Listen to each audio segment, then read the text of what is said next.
अरे बाप रे, भागो, इस भुक्कड़ चुड़ैल का कोई भरोसा नहीं। रुक जा, भागता कहाँ है? अरे भागो रे। शामू अपने सर पर पैर रखकर वहां से भाग जाता है। देखते ही देखते अगले कुछ दिनों में पूरे गांव में भूखी चुड़ैल का आतंक कायम हो जाता है। चुड़ैल रोज किसी न किसी के घर से उसका सारा सामान गायब कर देती। धीरे धीरे उस गांव में अनाज की कमी होने लगी। लोग बड़ी मुश्किल से एक वक्त का खाना खा पाते। फिर एक रात गिरधारी सेठ अपनी दुकान बंद करने ही वाला होता है कि तभी अचानक उसे चुड़ैल के हंसने की आवाज सुनाई देती है।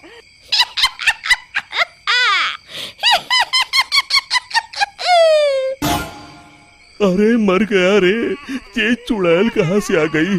कहीं अनाज के साथ साथ मुझे भी ना खा जाए। जान है तो जहान है, मुझे अपनी जान बचा के यहाँ से भाग जाना चाहिए। और फिर गिरधारी वहां से भागकर एक पेड़ के पीछे छुप जाता है और उस चुड़ैल को देखने लगता है। तभी चुड़ैल गिरधारी की दुकान के सामने आ जाती है। यहाँ तो बहुत अनाज है, आज तो मजे से खाऊंगी। फिर चुड़ैल गिरधारी की दुकान का सारा अनाज अपने साथ लेकर चली जाती है। हे भगवान, ये पेटू चुड़ैल तो मेरा सारा गोदाम खाली करके चली गई।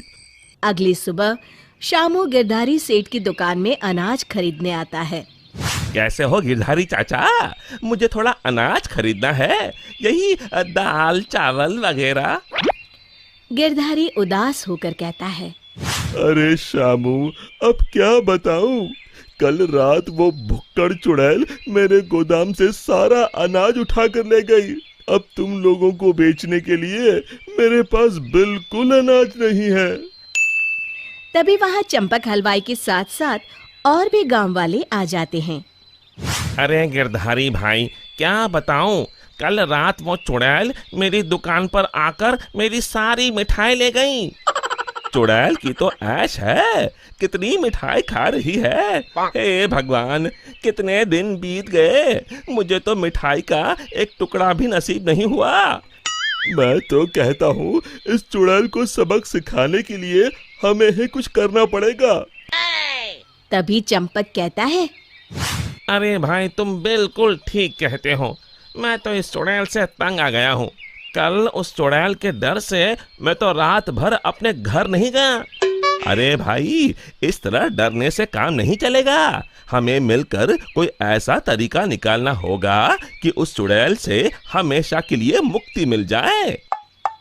तभी भीड़ में खड़ा हरिया कहता है, भाइयों, अगर मेरी बात मानो तो हमें उस चुड़ैल की कमजोरी का फायदा उठाना चाहिए, और उसकी कमजोरी है खाना। हाँ हाँ, तुमने सही कहा, उसे खाने का लालच देकर फंसाना होगा। उस चुड़ैल को खत्म करने के लिए मेरे पास एक बढ़िया तरकीब है। फिर अगले दिन हरिया चंपक मिठाई वाले से खूब सारी मिठाई बनाने के लिए कहता है। फिर वो तेल के व्यापारी कल्लूमल के यहाँ से बहुत सारे तेल के बड़े बड़े पीपे बैलगाड़ी में लाद कर लाता है। शामू भागता हुआ वीरू के पास आता है और कहता है, ये लो वीरू भैया, आपके कहे अनुसार मैं बहुत सारी मजबूत रस्सियाँ ले आया हूँ। गिरधारी चाचा, हमारे गांव के चौराहे के पास जो सूखा कुआं है, हम उसमें तेल भर देंगे और फिर उसके ऊपर बहुत सारी मिठाई कुछ पीपों में भरकर रस्सी से बांधकर कुएं के अंदर लटका देंगे। मिठाई का लालच चुड़ैल को कुएं के अंदर जाने के लिए मजबूर कर देगा, और फिर जैसे ही चुड़ैल कुएं के अंदर जाएगी, हम सब कुएं के अंदर तेल में जलती हुई मशाल फेंक के उसमें आग लगा देंगे, और फिर वो चुड़ैल उस आग में जल के खत्म हो जाएगी। फिर उसी शाम सभी गांव वाले बिल्कुल वैसा ही करते हैं, और फिर जलती हुई मशाल लेकर सब पेड़ के पीछे छिप जाते हैं। इतनी सारी मिठाई की खुशबू चुड़ैल को उस कुएं के पास खींच लाती है। इतनी अच्छी मिठाई की खुशबू कहाँ से आ रही है?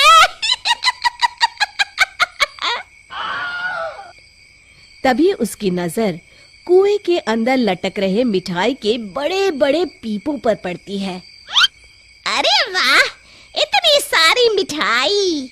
आज तो खूब चटकारे लेकर मिठाई खाऊंगी।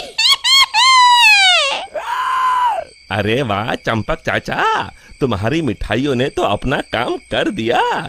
चुड़ैल उन्हें खाने के लिए उतावली हुई जा रही है।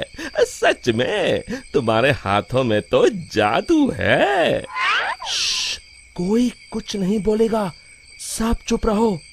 उस चुड़ैल को जरा सा भी शक नहीं होना चाहिए। अब देर किस बात की? जल्दी से कुएं के अंदर जाके सारी मिठाई चट कर जाती हूँ।